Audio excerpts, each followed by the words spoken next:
चला जाता है।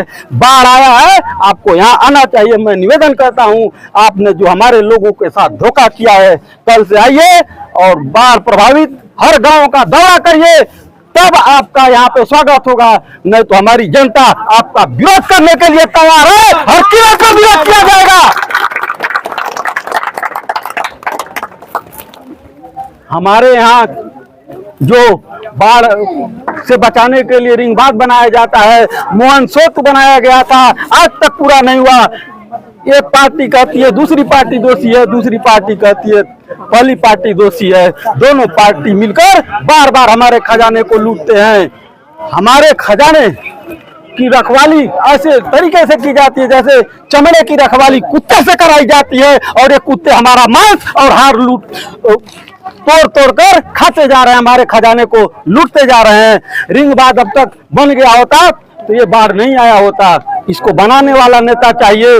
ये जो नेता टाइम पास करने वाले हैं, इन नेताओं को सबक सिखाने वाली जनता भी चाहिए। लोकतंत्र में अगर वोट देने वाला और रोक लेने वाला सुधर गया तो लोकतंत्र दुनिया का स्वर्ग है, और नहीं तो हम लोग नर्क में जी रहे हैं। इस नर्क से आजादी के लिए आपको एकजुट होना है। जब भी जरूरत पड़ेगी मैं आपके साथ खड़ा हूँ। अस्थायी समाधान के लिए हम लोगों को आंदोलन के लिए खड़ा होना पड़ेगा, धरना देना पड़ेगा, प्रदर्शन करना पड़ेगा, जरूरत पड़ेगा तो आंदोलन करना पड़ेगा। और ये जान की कुर्बानी देने के लिए बद्रीनाथ आपके साथ कदम से कदम मिलाकर चलेगा। इस बात की वादा है, इस बात की गारंटी है, और ये हमारा वादा है, ये न मिटने वाला वादा है, ये मजबूत इरादा है। अब आपने कहा था कि ये रिंग बांध बनेगा, मोहन सेतु बनेगा, ये क्या चीजें नहीं बन रही है क्योंकि हम लोग अपने नेताओं का चयन मुद्दों के आधार पर नहीं कर रहे हैं। विकास की बात को सेकेंडरी और जाति की बात को प्राइमरी कर देते हैं। चुनाव बाद भी इन समस्याओं को याद रखिएगा और इनको मुंह तोड़ जवाब दीजिएगा। बस इसी के अनुरोध के साथ मैं हमेशा आऊंगा। मेरे शरीर में जब तक जान रहेगा, खून का एक एक कतरा आपके लिए कुर्बान रहेगा। ये बद्रीनाथ का वादा है।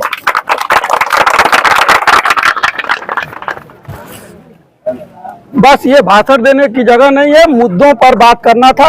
अब यहाँ पे हमारे ब्रिजेश भाई हैं, इन्होंने बड़े मेहनत से गांव के एक एक आदमियों को इकट्ठा किया है, लिस्ट बनाई गई है, एक एक व्यक्ति तक राहत सामग्री जाए।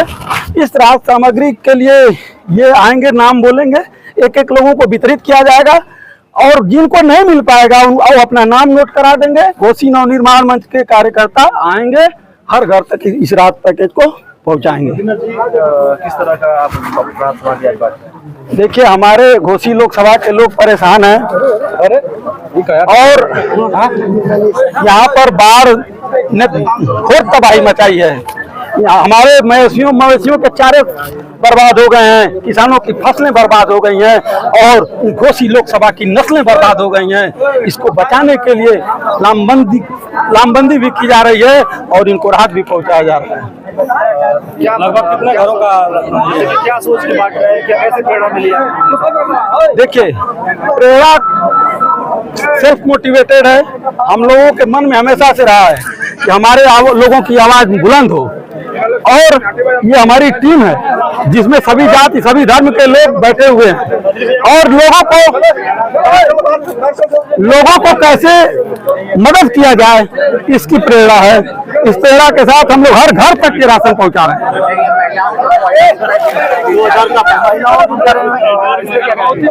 देखिए, हमारी टीम ने एक सर्वे करवाया था। इस सर्वे में निकल कर आया था कि सरकारी मशीनरियां, एनजीओ और जो भी नेता लोग कार्यक्रम चला रहे हैं, फोटो खिंचवा के चले जा रहे हैं, एक्चुअल जो ग्राउंड रियलिटी है उसके साथ इस रिहेबिलिटेशन को, इस राहत को नहीं पहुंचाया जा रहा है। तो जो सबसे बड़ी समस्या थी, जो हमारी आधी आबादी है, उस आधी आबादी को जानने के लिए, अस्पतालों तक पहुंचाने के लिए कोई साधन नहीं है। तो हम तो कोई बड़े व्यापारी नहीं हैं, बड़े कारोबारी नहीं हैं, लेकिन हमारी कमाई का जो भी हिस्सा है हमारे लोगों को काम आए, इसके लिए हम लोगों ने ये पैकेज की शुरुआत की है। आने वाले समय में इस पैकेज में हम लोग बढ़ोतरी भी करेंगे, लेकिन अपने लोगों को हेल्थ फैसिलिटी लेने के लिए अस्पताल तक पहुंचाने में जो मदद देना होगा जरूर करेंगे। क्या लगता है कि ये आए दिन मतलब हमेशा ही कटान करती है नदी, लेकिन कोई उसका उचित व्यवस्था नहीं हो पाया आपको? देखिए, हमारा घोसी लोकसभा बाहरी नेताओं का उपनिवेश बन चुका है। जब तक इस उपनिवेश को ध्वस्त नहीं किया जाएगा, जैसे सभी जाति धर्म के लोग एकजुट हो गए थे, अंग्रेज यहाँ से अपना जोरा जनता लेकर लंदन चले गए थे, अभी हमारे लोगों को वो लोग गुमराह करके राजनीति कर रहे हैं। जैसे मदारी वाला आता है गांव में और मिट्टी को पैसा बनाकर दिखाता है और हमारे लोगों के जेब का पैसा निकाल के लेकर चला जाता है। यही मदारी लगाए हैं लोग कि हम धन कुबेर हैं, हम राज्यपाल जी के बेटे हैं। अरे हमको घोसी के बेटों की जरूरत है जो घोसी के लिए सोचे, घोसी के विकास के लिए सोचे, घोसी के लिए मर मिटे। ऐसी राजनीति होनी चाहिए। कल्पनाथ राय जी ने जो किया था वही समय हमको वापस चाहिए। इसी की लड़ाई को लड़ना है। तो आखिर में इस चुनाव में जनता ने नकार क्यों दिया आपको? देखिए, इतने मुद्दों के बावजूद भी जनता आपको नकारी क्यों? देखिए सर, हम लोग तो एक आंदोलन चला रहे थे, चुनाव लड़ने का कोई इरादा नहीं था। लेकिन जब हम लोगों के उठाए गए मुद्दों पर राजनीतिक पार्टियों ने निर्णय नहीं लिया तो जनता के आदेश पर हम लोग चुनाव में आए थे। पार्टियों के पास बड़ी मशीनरियां हैं, रूमर फैलाने के तंत्र हैं, उन लोगों के पास कार्यकर्ताओं की एक बड़ी फौज थी। लेकिन बाद में हमने सोचा हमारे ही तो लोग हैं जो उनके कार्यकर्ता हैं। ऐसे लोगों को जो लोग किराए पर रख लेते हैं, वैसे लोगों जाति बिरादरी के आधार पर जिनको बांटा गया है उनको अब एकजुट किया जाएगा। कैंपेन जो होते हैं ये सस्टेनेबल प्रोसेस का हिस्सा होता है।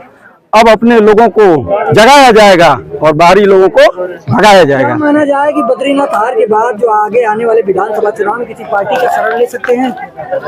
देखिए, अभी अपने लोगों की सेवा करना है। पार्टियों में अगर ये व्यवस्था होती तो बद्रीनाथ पैदा नहीं होता। घोसी लोकसभा की राजनीति में पार्टियों के लोग ही यहाँ पे काम कर रहे होते हैं। अगर वो लोग कहीं न कहीं से जो कमी छोड़े हैं तभी ये इतने लोगों को दिक्कत है। और इन दिक्कतों के समाधान के लिए जो भी निर्णय लेना होगा इन लोगों के आदेश पर लिया जाएगा। और पार्टियों ने जो यहाँ की व्यवस्था को बिगाड़ा है उस व्यवस्था को सुधारा जाएगा। धन्यवाद।